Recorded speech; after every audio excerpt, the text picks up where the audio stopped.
Hello everyone, my name is Christian. Welcome back to Tekpon. Today our guest is Luis, the president and co-founder at Pit. Hello Luis. Hello, how you doing, Christian? Good. Thank you for joining our podcast. First of all, please tell us what your company does. So Pete is an AI powered company, and we develop a platform to automate the process of creating courses for workforce learning. Okay. What would you say is the biggest problem that the company solves? The biggest problem is that creating courses and workforce learning programs are expensive and time consuming. So when companies are very small, they can just train each other and do shadowing and things like that. And when the companies are large, they can just invest in the resources for a training or learning and development department. But when the company is smaller but not that large, and let's say in the hundreds of employees, which may have a revenue in the low millions and things like that. They have the problem of having to train people, but don't have the means to acquire the resources for it. So our platform focuses on those type of companies. And who would you say is the ideal customer of Pit? So What? our ideal customer is a company in about 100 to 500 employees, and it could be as low as 50 and as high as 1,000. We have clients in those extremes, but ideally about 100 to 100 employees that have some sort of velocity of training, either because of they hire fast or because they have turnover, and or because they're growing fast. And if there was no Pit on the market, how does it work? How do they do it? Great question. So Yeah. if there's no pit in the market, usually a company our size, at that size, try to tap into their experts and leaders to become trainers as part of their job, Mm. and that not always give you good results because it punishes two ways. One, it takes the expert away from the job, and second, it's not guaranteed that they're going to be good trainers. Yeah, absolutely. And what do you say are the most useful features of the platform, the most used?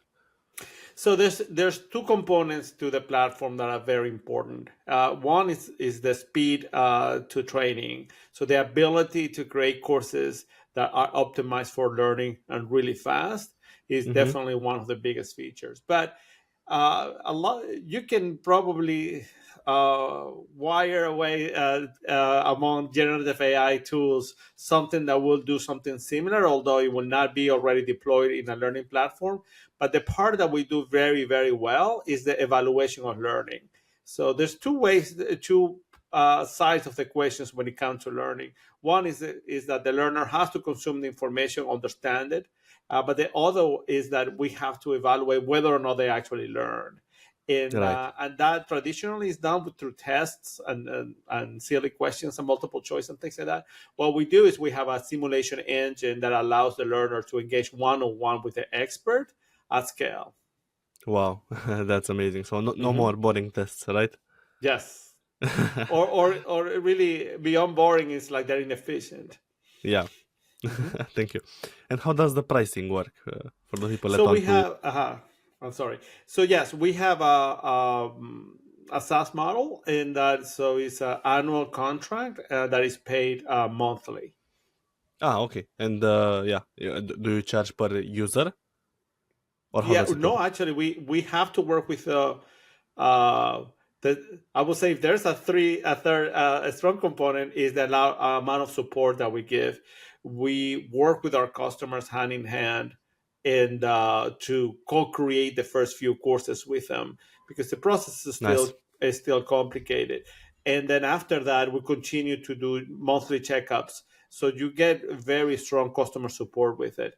I'll say that puts us apart from other companies where they go out of their way to not speak to you. We actually do the contrary. We go out of our way to speak to you. Yeah, absolutely. You have to make them successful. Yes, absolutely. And how do you see the market in terms of competition? Yeah, so we do quite a bit of digital marketing and in the usual suspects in social and Google and so on. And we also do. We've been quite successful with newsletters and specialized newsletters in HR. and that seems to bring us very strong leads. And as any early stage company, there's a lot of founder-led sales. The first year was pretty much carried by founder-led sales. We just at the cusp of making that transition to scalable sales. And yeah, today, how big is the team overall? So we're about 15 people, and we're based in Orlando, Florida. About half of our team is here in Orlando. The other half is all around the world. Nice. And what is the Yes. story of the company? So basically, how did you start? How did you get that initial idea to Yeah. solving this So problem? I have a co-founder, and we kind of face the same problem from two different angles. I worked in higher education for 19 years, and one of my first jobs in higher education was to create an online university, in Okay. which I did quite successfully, and created one of the fastest growing online universities in the U.S. And that put me really front seat into the challenges of digital learning. But digital learning is a fantastic way to learn, and it definitely solved the problem of distribution. But it did bring this additional problem of having to create content that is optimized for learning, and also in the how do you make sure that the other side of the equation, the learner is actually learning. So I spent a very long time wrestling with that question, because this hasn't been an easy way to answer. And my co-founder actually was in a fintech company that grew very very very fast. He was co-founder of a unicorn here Okay. Wow. in Orlando, and in the last couple of years, Wow. their growth brought in this particular problem of having to and incorporate large amounts of people into your company quickly. So he had to create a learning department, and so he went through the exact same challenges. And so when he exited, and I also exited, and we knew each other from the technology ecosystem in Orlando. We got together to form Pete.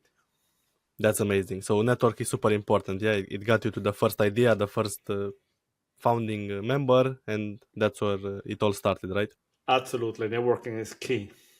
And how do you find your first customers to validate that idea? You already faced it, yeah, on your Yeah, own. I would say almost our first 7, 8 customers were all Orlando-based businesses, and from our personal networks. So Yes. some of them Jacques brought in, and some of them I brought in, and that's how we got to that first customer. We like to highlight some of the more bigger names in Orlando, that like Orlando City Soccer, and Mm-hmm. was kind of the first name customer that came to us Nice. to solve their training problems. The Kia Center, which is another stadium Mm-hmm. in Orlando, where the Orlando Magic play, and also Addition Financial is the largest credit union in our area.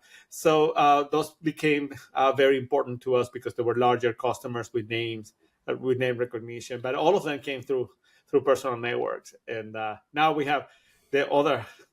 We have doubled sales ever since, and they're all people that we don't know. Yeah, of course. So, as a first piece of advice to founders, be part of communities, be active, help each other in order to build this network, right? And then you Absolutely. ask. I always give that advice. Be very active in your local community, and we're lucky that Orlando is an up and coming tech hub, and has a lot of talent, and also has a very active technology community. And also we have been active participators of it for a very long time. And that's how we met, and that's how we got to meet some of our early employees as well, and that's how we had the recognition to raise money, and to go find the first customers. How much money did you raise, if you can disclose? Yeah, so it's public information that we raised $2.2 million last year. Amazing. Congratulations.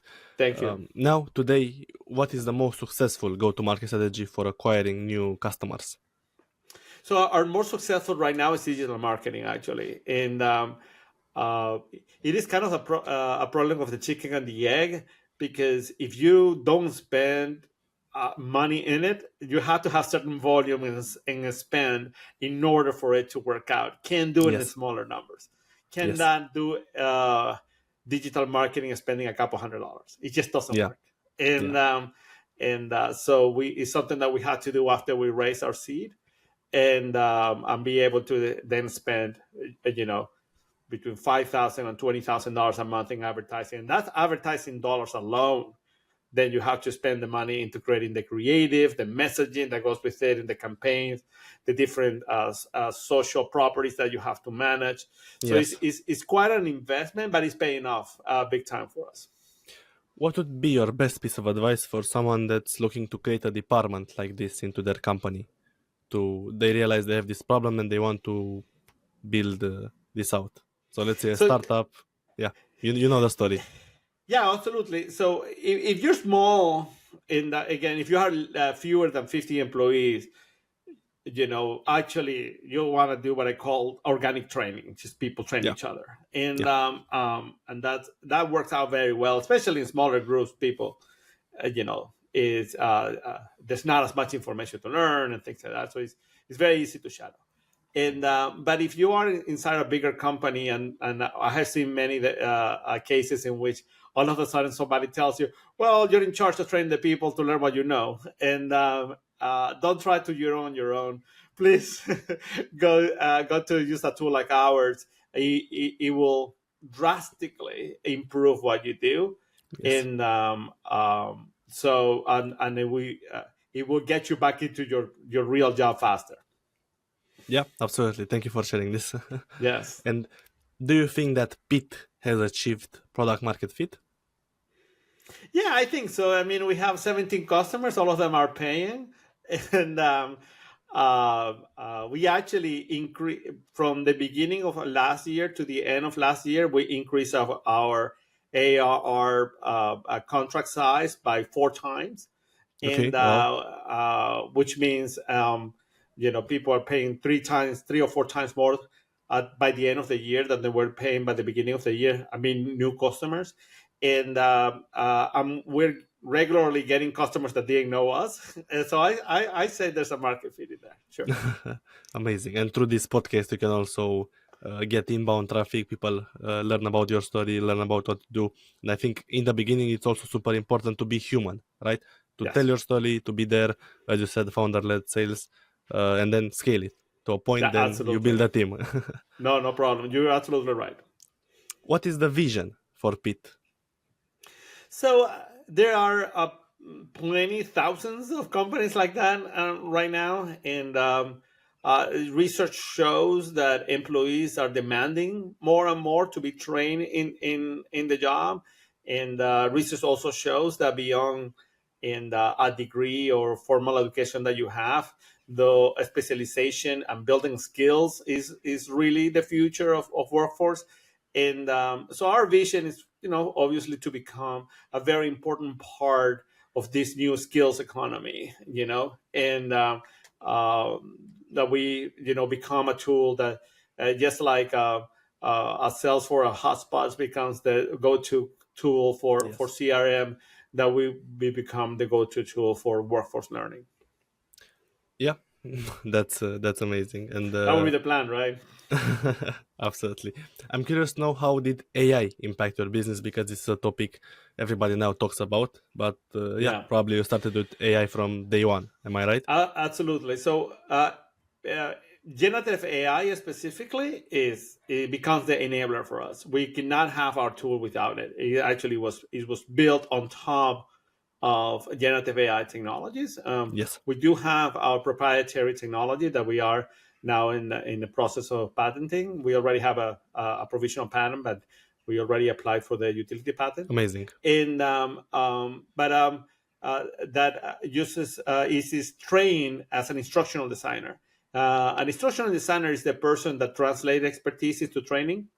Mm, And so what we took was to take the principles of that and have our algorithm be the brains of that, and then use different algorithms large language models to enable as well. So our business does not exist without AI, and I think it's a big difference with other traditional learning tools out there that are now trying to incorporate AI into Yeah, what they do. And some of them more successful than others. We actually were born from AI. yeah, it's a huge difference from Hmm. day Yeah. zero AI and now trying to change it and add a bit. Yes. But yeah, everybody's now introducing AI. They need to. Yeah, absolutely. Um, yeah, my next question would be about your story. So basically, how did you start your career? Oh, Let's say thank you. after So high school. Yeah, you're.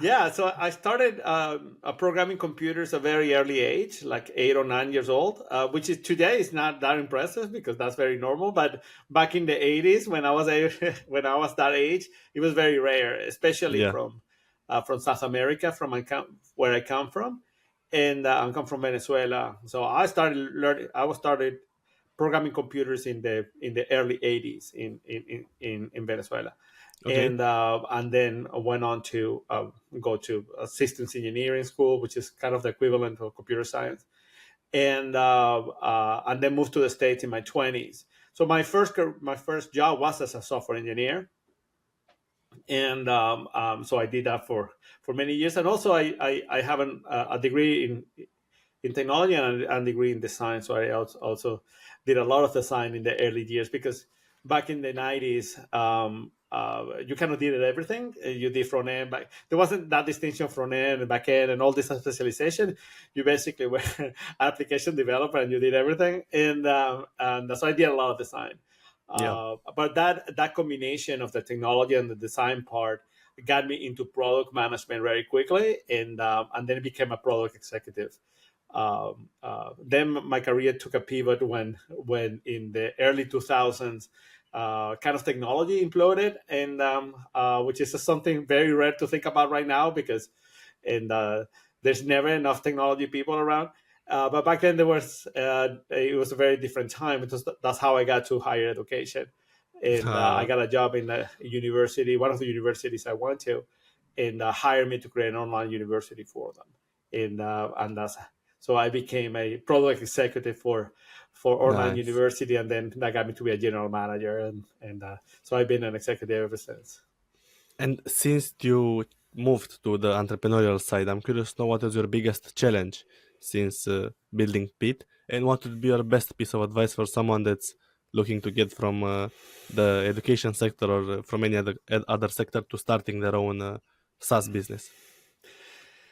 I combine both. I think the best thing somebody can do is starting a business is do it with somebody else, and Yes.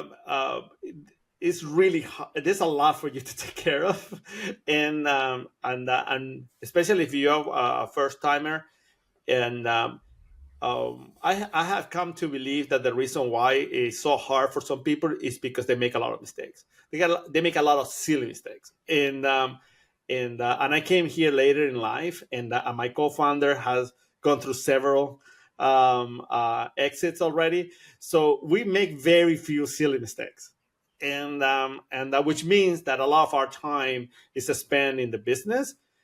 We haven't had to pivot it at all, and what we're doing is exactly the vision that we had from the very beginning. We knew the market, we knew what we wanted to do, we knew how to solve it, and it's been a year and a half, and since we got started, and so having that partner that you trust that can do the things that you cannot, and for instance, in our case, even though I'm a product executive, that's the part that he's doing, and so he's a CTO and he does a lot of the programming himself, even though he could be retired Yeah. in an It's island his passion. in the Caribbean. He chooses to continue to build. Um, um, but I don't have to worry about any of that, and I trust that he's Yes. going to do that. And I'm doing the administration and the business and the marketing and sales and all that. So having a partner that can do what you cannot is super important. I think that don't go at it alone, and that Yes. you gotta reduce your chances of making silly mistakes. 100%. I totally agree with you. Thank you, Hmm. Luis. I have one last question for you before we finish. I'm curious to know what's your favorite software that you use in your day-to-day life, but apart from Pete. I'm looking at my computer and all the things that I have Yes, open, and bookmarks, anything. yeah, and see, on a daily basis, you know, Slack become a very important tool for us, and hotspot for our CRM. Obviously, um, the generative AI tools, Claude and ChatGPT. Uh, you know, I'm not a believer in one tool. I'm a believer to continue to always explore and do Yes, new things. And for me, I mean, I still use Excel tremendously, and of course. so I don't know. I couldn't tell you a favorite tool just yet. I think that um, uh, I think that just find the tool that works for you and become really good at it. Of course, yeah, it's a perfect answer. No need to choose a favorite, Yeah. but I was curious about some recommendations to other Yes. people, but it's enough. Yeah. Thank you so much, Luis. I appreciate you joining our podcast. Thank you for the value. I totally support what you do. I wish you Thank the you. best of success in achieving your vision and becoming the go-to platform. So, yeah, thank you so much. That was it, and I wish you all the Thank you, best. Christian. And for those listening, they can visit us at pete.com, pete.com. That would be great.